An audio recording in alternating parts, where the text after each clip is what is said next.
That's a very nice image of Nevado del Ruiz.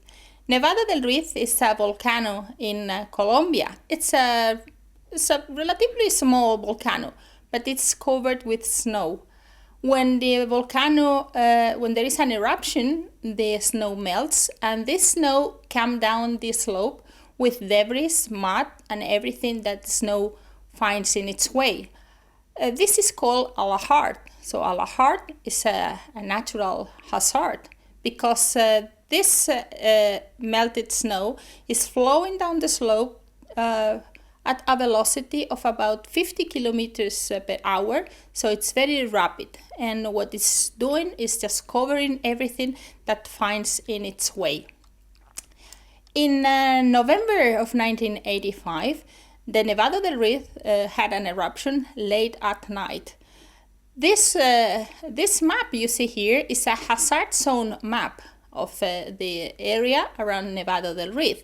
And the Geological Survey had this map, and the Geological Survey had passed the information to the community, but probably to the wrong people, because the people living in areas close to the volcano they were not aware of this possible danger.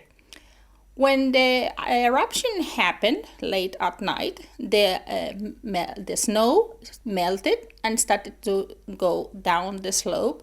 It produced a lahar, and the lahar got to the village of Armero, and Armero is about 50 kilometers away from the top of the volcano. And of course, the people were not aware about this.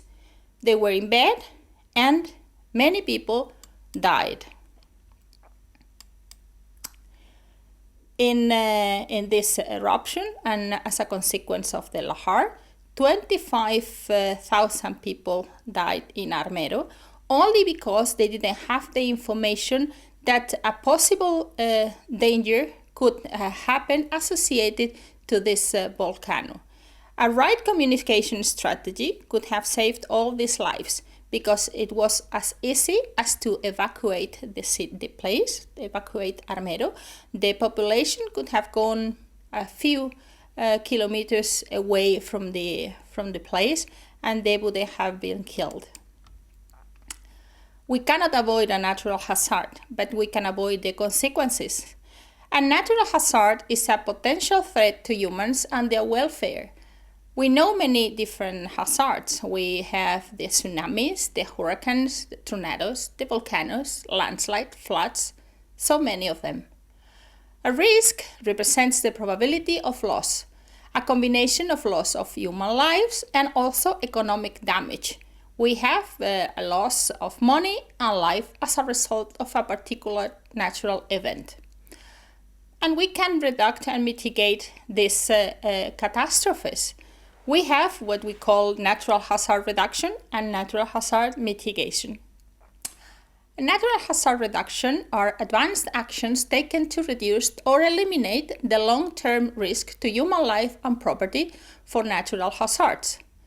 They are typically carried out as part of a coordinated strategy or plan.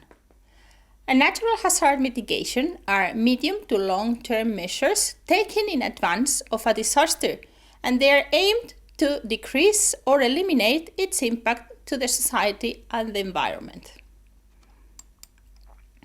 There are several methods for reduction and mitigation, and these are divided into structural, semi-structural, and non-structural. Let us take as an example floods, which are a very common natural hazard these days.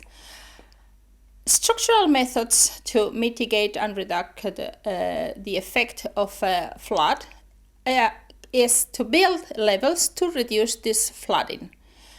Semi-structural methods are to build floodable areas to contain floods, and the non-structural methods are related to contract damage insurances.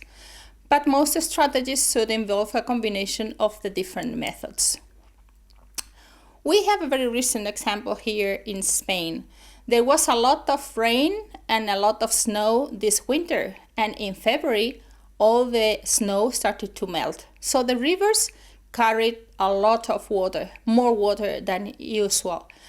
The people were not aware that these rivers could provoke floods, and that's what happened in February of 2015. Many villages and many farms were covered by water because the floods derived from the high amount of water coming from these huge rivers. 40,000 hectares were inundated, and several thousand of people had to be evacuated. They were not loss of human lives, but it is predicted that many millions are going to be lost as an economic crisis is menacing the areas. Of course, there were some structural measures taken, but it has been seen that not enough. So for the flood risk reduction and mitigation, there are structural measures that have to be taken into account. They have to build dams, dikes, channel regulations to protect people and property from these floods. Because there are so many actors involved in land management and mitigation processes, here we have a list of these actors that we should contact to elaborate a mitigation process. We have the landowners and landholders, the builders and land developers, the public land users. There are people that like off-road vehicle driving, hunters, campers, citizens and representatives of particular community interests, politicians, planners and managers of land use and resources, of course banks and credit institutions, the homeowners and renters, environmental and conservation groups like different non-governmental organizations involved in the different areas that are considered for these mitigation processes. Because the objective is sustainable development. And for the sustainable development, we just have to manage all hazards and have a hazard mitigation plan. For this, it is important to take into account to maintain and improve the environmental quality and to maintain and improve the quality of life. This is basic for sustainable development, but as well to promote local resilience and responsibility, to recognize the dynamics of local economy, ensure equity inter- and intragenerational, and adapt local consensus and participatory processes. Let's take into account the construction of a road or a motorway. When we construct a road, we have several slopes there that have to be taken into account in case there is a flood or there's heavy rain, and these slopes could derive into landslides. So let's see what can be done to avoid all these landslides. We can construct some drainage. Horizontal drainage like this here will drain all the water of slopes in case there is an inundation. If there is a tunnel or a bridge, it is important to build a gallery to drain all the water as well. To build a gallery is very expensive, but it is not as expensive as it would be if a catastrophe of a flood takes place and roads are inundated and bridges have to be blown down. A low-cost measure is to plant vegetation in the slope. We see here the slope that was generated by the construction of this motorway, and it has been covered with grass and plants. The roots of these plants are going to fix the soil and is going to slow down or even eliminate the possible runoffs derived from floods. Here we have some images again of the disaster that happened in Spain in February 2015.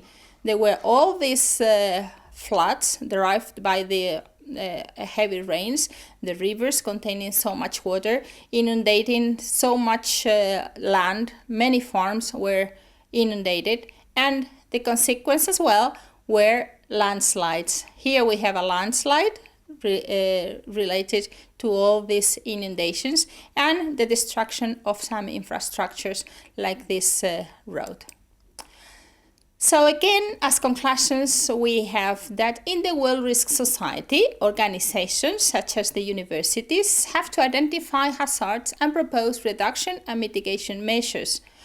Organizations have changed their role from safety culture based on the acceptance of residual risk to a culture of uncertainty.